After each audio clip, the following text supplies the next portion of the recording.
Welcome back to MediPlus. In today's video, I'll be teaching you about the axillary nerve and the radial nerve. Both nerves are the branches of the posterior cord of the brachial plexus. Since these are the branches of the posterior cord of the brachial plexus, they derive their nerve supply from the posterior divisions of superior, middle and the inferior trunk. So, as we can see that the axillary nerve and the radial nerve are originating from the posterior cord of the brachial plexus, they will supply the posterior compartment muscles of arm and forearm. So, the axillary nerve has the root value of C5 and C6,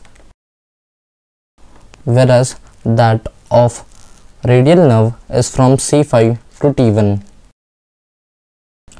Amongst axillary nerve and the radial nerve, the course of axillary nerve is much shorter as compared to that of the radial nerve.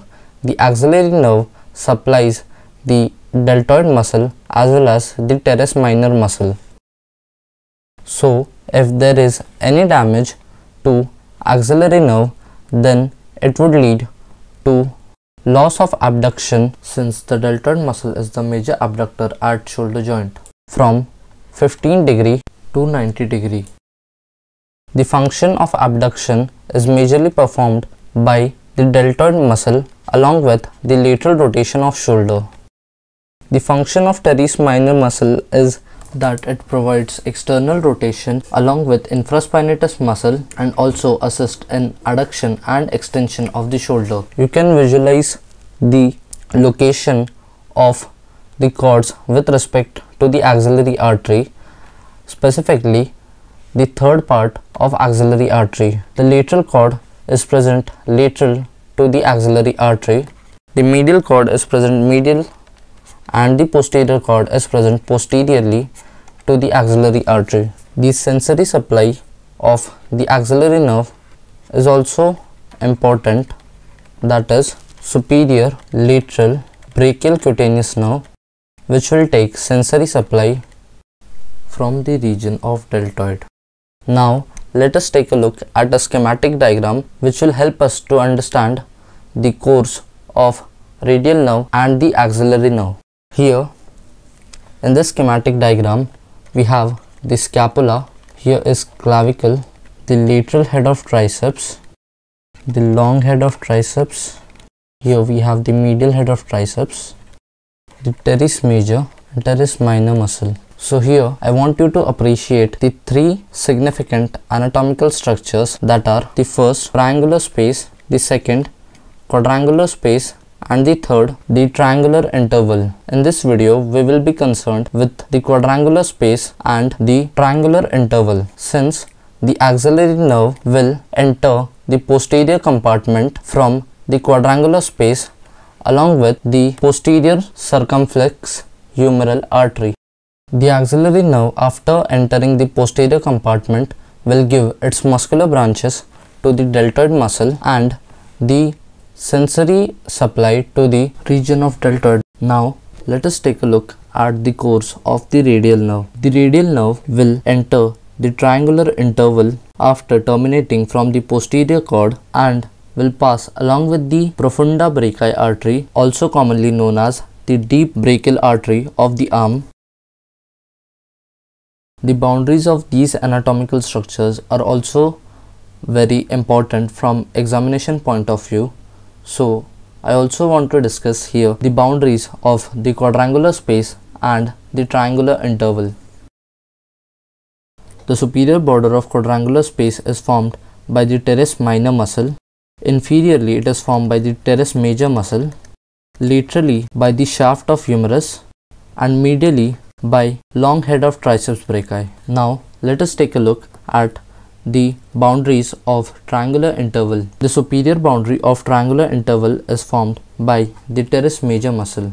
The lateral boundary of the triangular interval is formed by the medial head of triceps brachii, According to some texts, it is also given as the lateral head of triceps brachii, and medially it is formed by the long head of triceps brachii.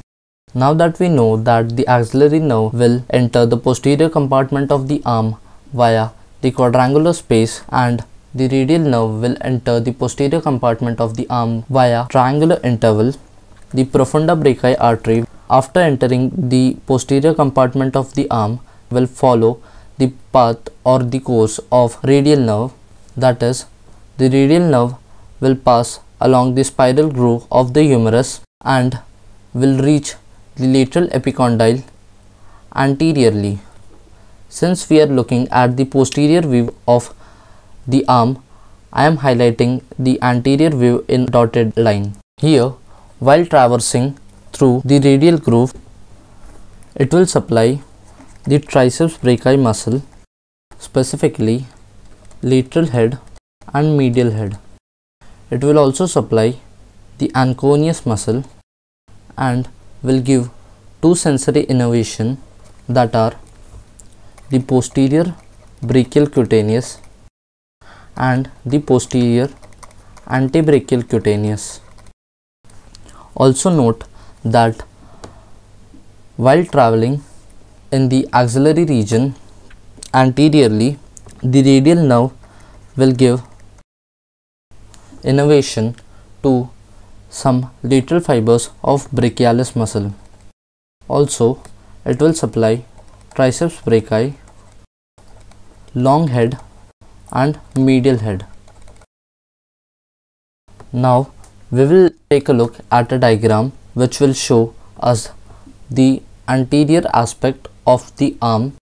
Here we have the lateral epicondyle and here we have the medial epicondyle, and since the radial nerve is a content of cubital fossa, it runs lateral to the tendon of biceps brachii muscle while descending from the posterior compartment to the anterior compartment in the elbow near lateral epicondyle. Here it will give two branches, that is the superficial branch of radial nerve and the deep branch of radial nerve. The superficial branch of radial nerve will supply 2.5 or 3.5 part of the dorsum of hand except the nail bed region. Here we can see that the 2.5 part of the dorsum of the hand is supplied by the radial nerve, or sometimes it may also happen that the radial nerve will supply 3.5 region of dorsum of the hand. The medial part of dorsum of the hand is supplied by the ulnar nerve. The region at the nail bed is supplied by the median nerve, which we will study in the next video. Now we have another important branch of the radial nerve, that is the deep branch of radial nerve.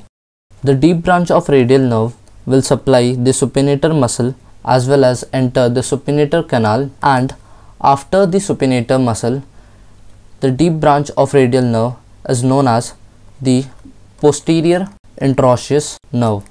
The posterior interosseous nerve supplies all the extensor muscles of the forearm and hand, which include extensor digitorum, extensor digiti minimi, extensor carpi ulnaris, extensor indicis.